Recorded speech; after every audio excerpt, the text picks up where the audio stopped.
چھپکلی زبان نکالے تو گھر میں غربت آتی ہے، مکھیاں جمع کریں تو گھر میں رزق آتا ہے، دہی گر جائے تو گھر میں نحوست آتی ہے، کیلا کاٹ کر کھانے سے رزق آتا ہے، کھیرا ثابت کھاؤ تو کھانسی رک جاتی ہے، لال بیگ کا ہونا گھر میں فاقہ کشی لاتا ہے، مکڑی کا ہونا گھر میں جھگڑے لاتا ہے، گلہری کا ہونا گھر میں دولت لاتا ہے، گوہو کا گھر میں ہونا مصیبت لاتا ہے، ہدہد کا گھر میں ہونا رزق بڑھا دیتا ہے، کووں کا گھر میں ہونا خسارہ کو لاتا ہے، چھینک کا رک جانا بیماری کو لاتا ہے، کان میں خارش ہونا بدخبری کو لاتا ہے، گوشت کا خراب ہونا جنات لے آتا ہے، دودھ کا پھٹنا غربت کو لے آتا ہے، دہی کا کھٹا ہونا گھر میں آفت لے آتا ہے،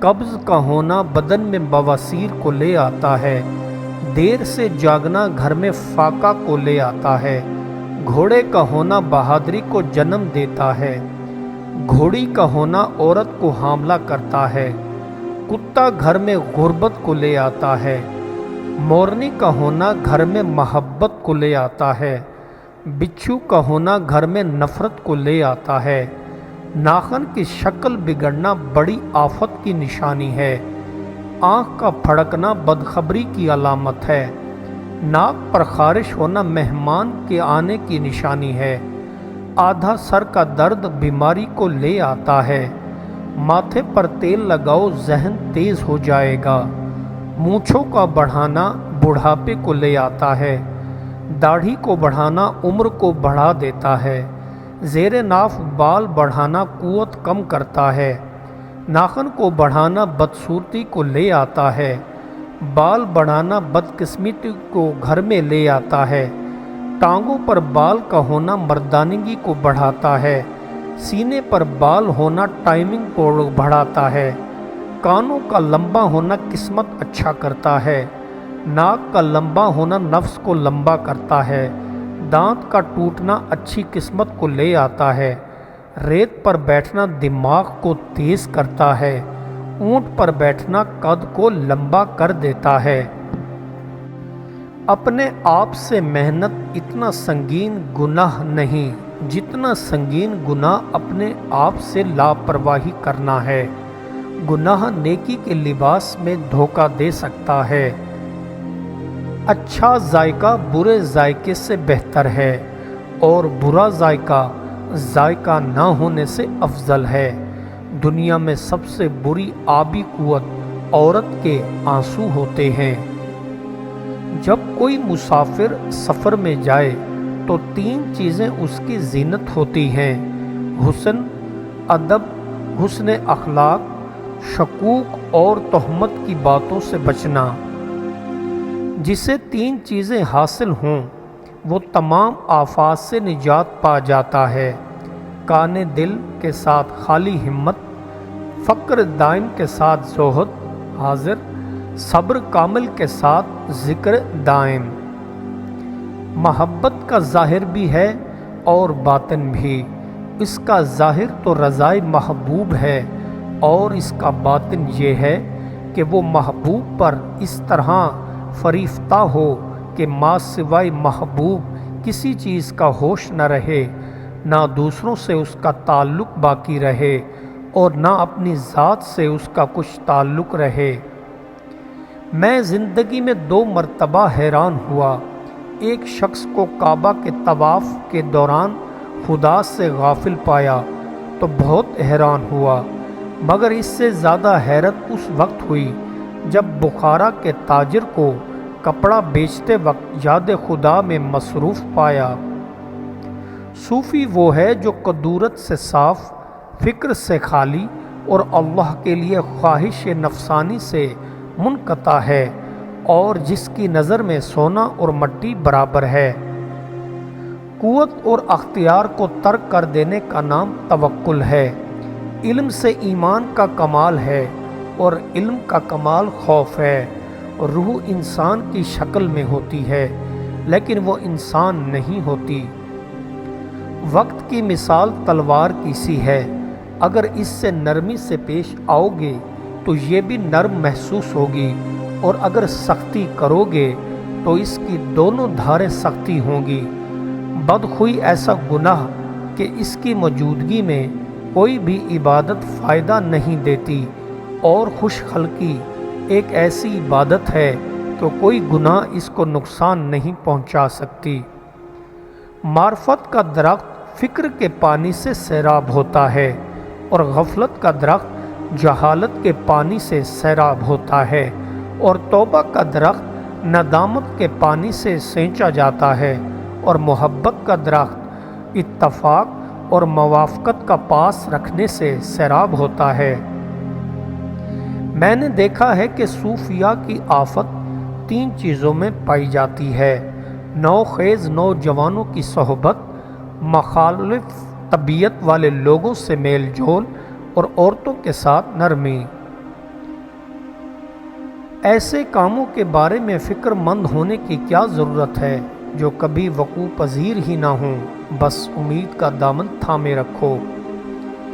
اگر موجود لمحے میں، تکلیف دہ لمحے میں، موجود زندگی میں اور تلخی والے واقعات میں آپ کو اللہ کے احسان کا لطف نہیں آ رہا تو سمجھ کہ ابھی تک آپ نے اللہ کو قبول نہیں کیا۔